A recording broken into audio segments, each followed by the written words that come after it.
Welcome to another episode of Epic Elite Professionals in Coaching. My name is Chris Aird. I am the host as well as the Chief Business Consultant for With Purpose. It is my pleasure today to introduce you to our newest employee, Taylor Chesney. Taylor, how are you, sir?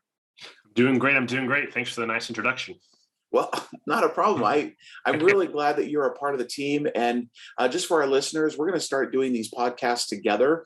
And so I just want to introduce Taylor to you guys. We're going to ask some questions about what he's going to be bringing to the table to clients, to my company, to the community, but also give you some nuggets of wisdom for you guys to hear about and maybe to even jot down on a piece of paper. So make sure you get that paper ready, your tablet ready.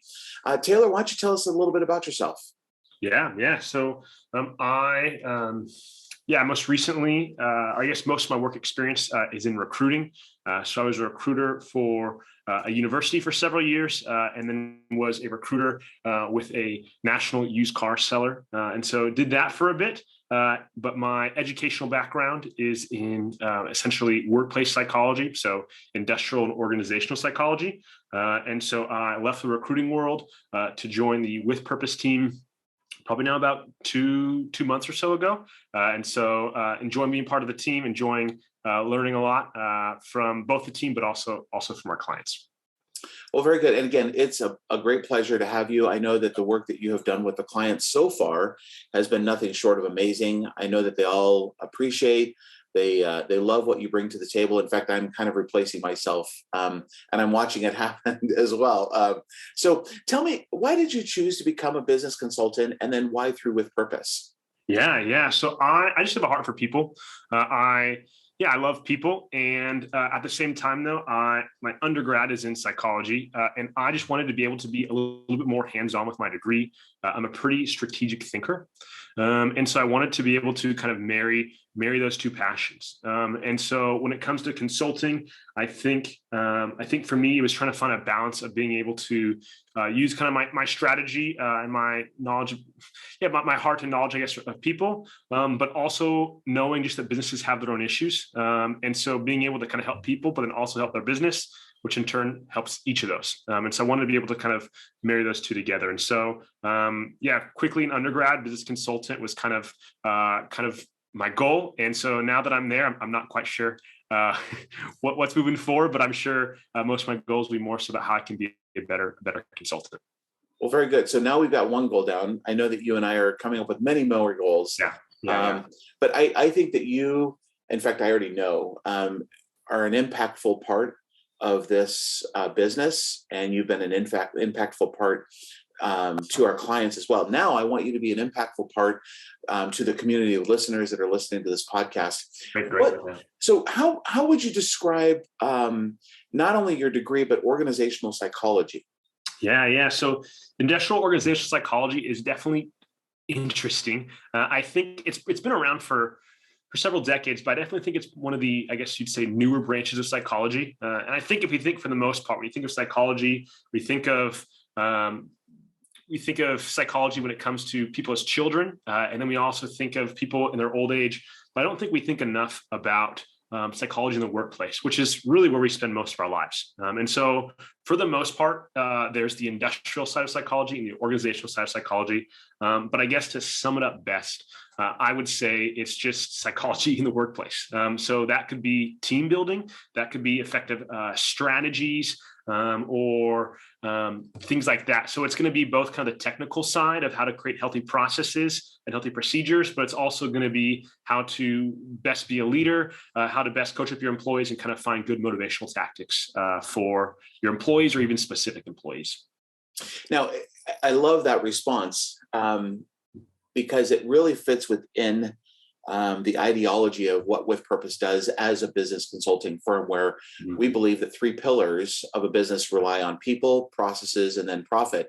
And even in your response, those two of those pillars are met, but they also would equate to, if you've got the right people on the right bus and they're able to carry out the processes that are effective, strategic, and efficient, then those profits are going to follow up with that as well, right? Yeah. So talk to me a little about, so you mentioned about workplace culture. That is something that has been shifting for decades, really, right? And some of it's good, some of it's bad, or maybe all of it's good, and we just have to figure out how to work through the challenges. What are some challenges that face organizations today, do you believe? Yeah, so I mean, I think the most pressing one is going to be just like you just mentioned, the shift in dynamics in workplace culture. So it's going to be able to kind of find a way to keep employees motivated while they work from home or kind of do a hybrid system, which then also then kind of comes with well, how do we create a culture of invested employees?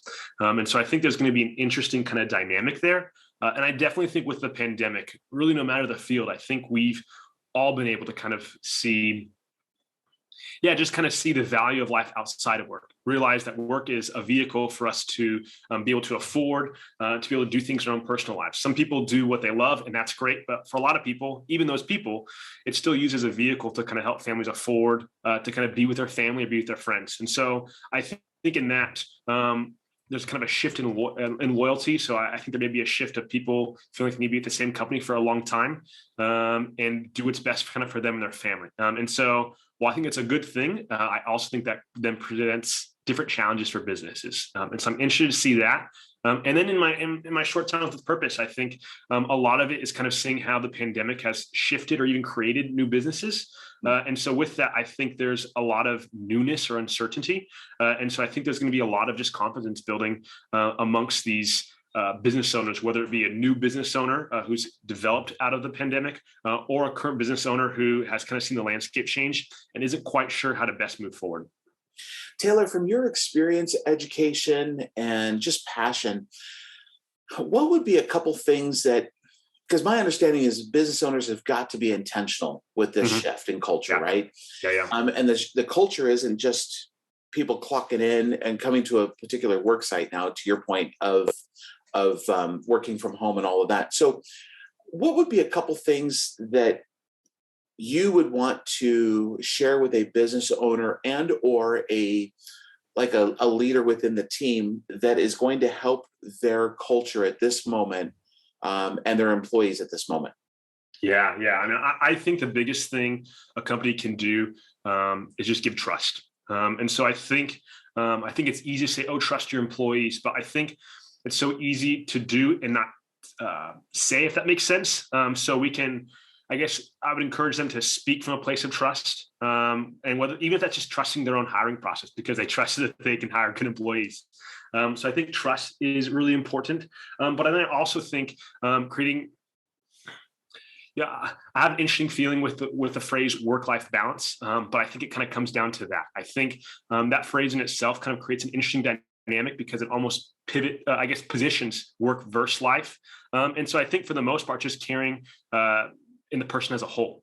So even if that's just simple questions of asking about their life outside of work, or creating opportunities for them to be able to do so, whether that's getting off early to coach their son's soccer team or whatever it may be, I think showing a more invested interest in the person as a whole, I think would be really, really helpful in being able to kind of show a care for that person, which then is going to then make that person feel more appreciated and then more likely going to be able to want to stay with that team and want to give back to that team because they feel better appreciated and valued.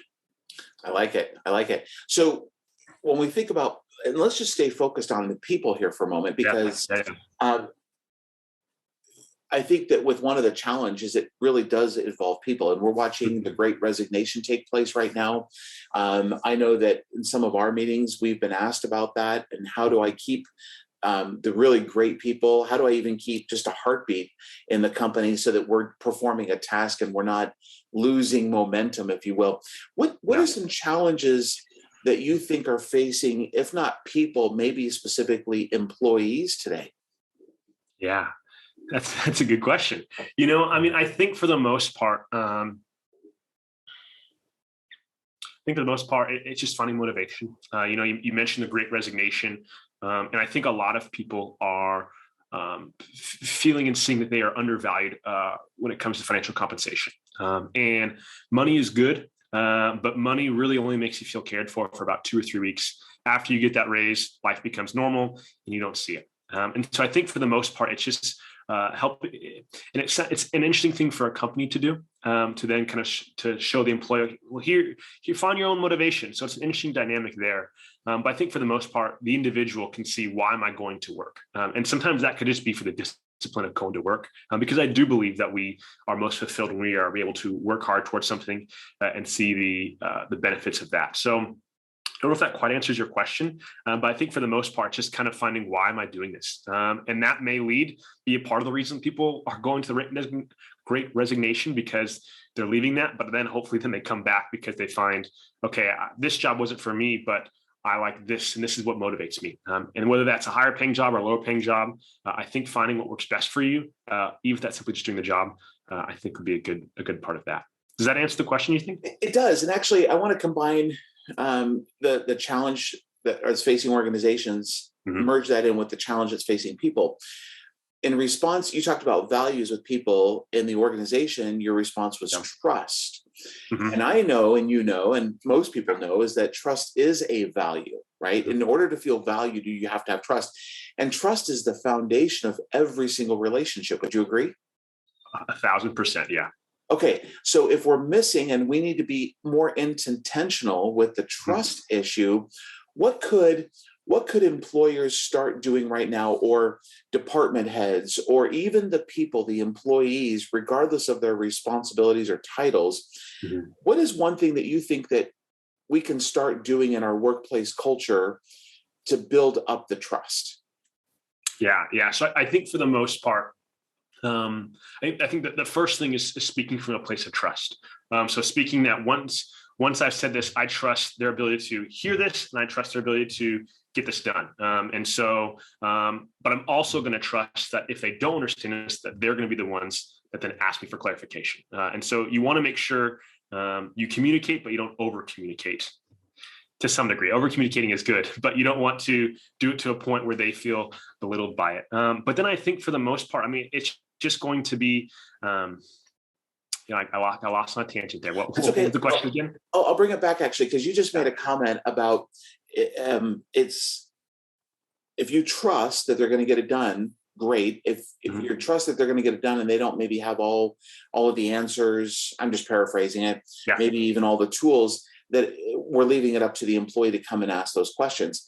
Would you, and I would argue that we should, but would you say that we should be able to share that through communication with the employee, that it's up to them, because we value through that place of trust, that if they've got questions, they have got to come and ask?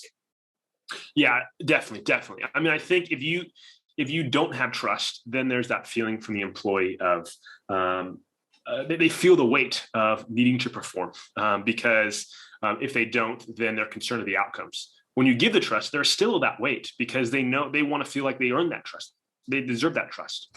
And so I definitely think, I definitely agree with what you're saying there. So you are relatively young. You're certainly younger than I am. Have you ever worked for a place, without naming names, have you ever worked for a place where they didn't speak from a position of trust? And if so, what did that do for you? How did that build you up? How did it maybe not be beneficial to kind of describe that? Yeah, definitely. Yeah. So in my short career, I think, both on my resume and off my resume, I've definitely worked for places that have spoken from a place of trust, and definitely from places that haven't. And I think for me, especially as a young employee, it did a lot, not to be over dramatic, but it did a lot of damage. I think there was the wondering of, is this normal? Is it normal for me to feel this pressure and stress? And I think for me, the most part, it was just the stress and anxiety I felt outside of the workplace. And then you see the employees who have been there for a long time. And so you want to talk with them, because obviously they're more seasoned, they're more used to this.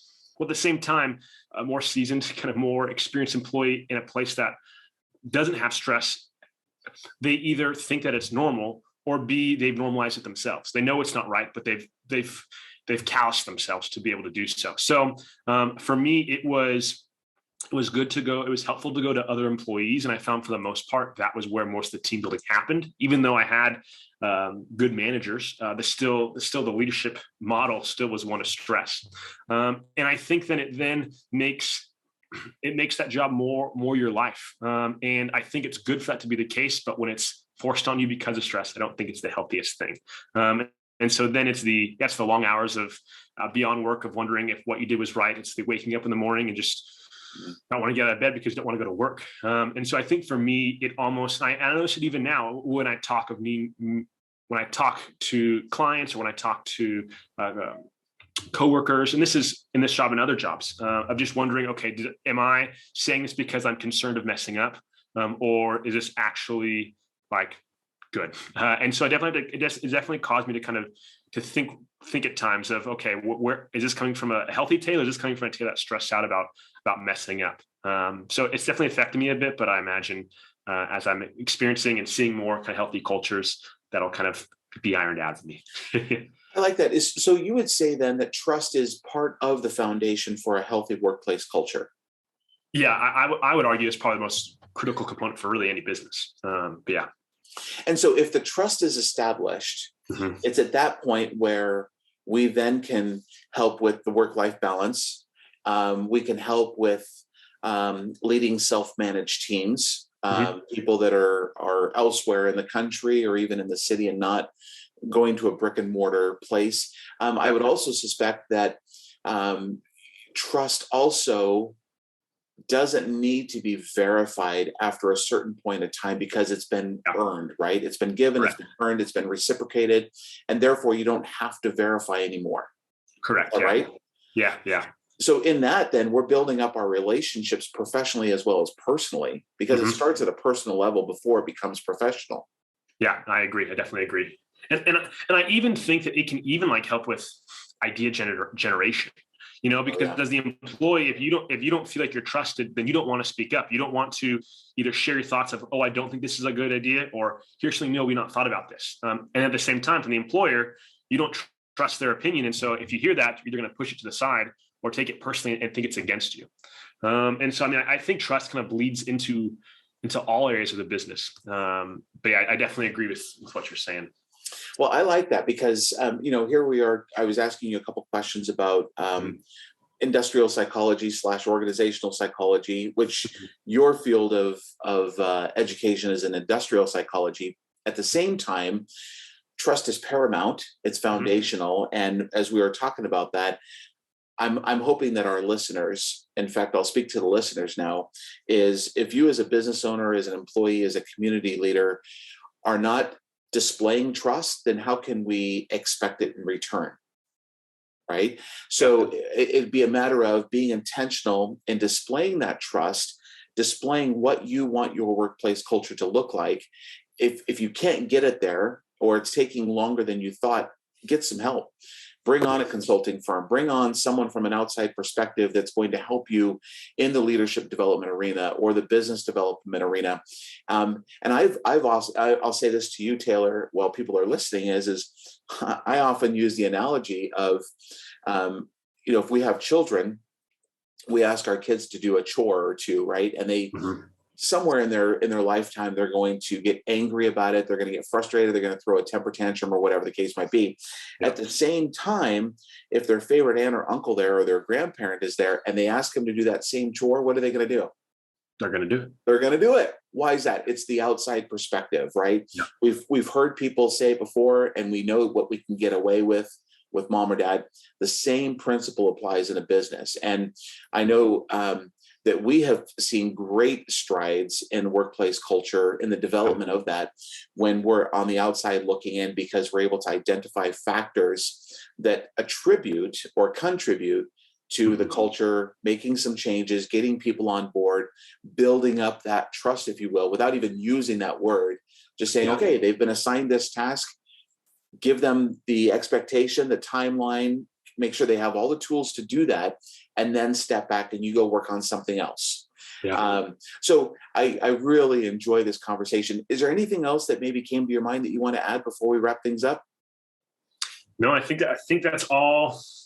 That's all that comes to my mind right now. I had something, but I lost it. So I'll Sorry about that. no, Well, no, here's you're the good. thing. You're good. Here's the thing for our listeners. I'm going to keep having Taylor on. We're going to talk about this. We're really going to develop you through the podcast, give you nuggets of wisdom here and there. But at the same time, I want to invite you as a listener to share this podcast with somebody else, because there's exciting things ahead in our country. There's exciting things ahead in your business. Just really has to be about being intentional. Again, it's a pleasure to have you on the team, Taylor, on the podcast as well. Thank you so much for being a part of it and contributing. And to our listeners, thank you for listening to EPIC, Elite Professionals in Coaching. It's a podcast brought to you by With Purpose, where we do business and leadership consulting. Have a great day. And as I always like to say, live with purpose.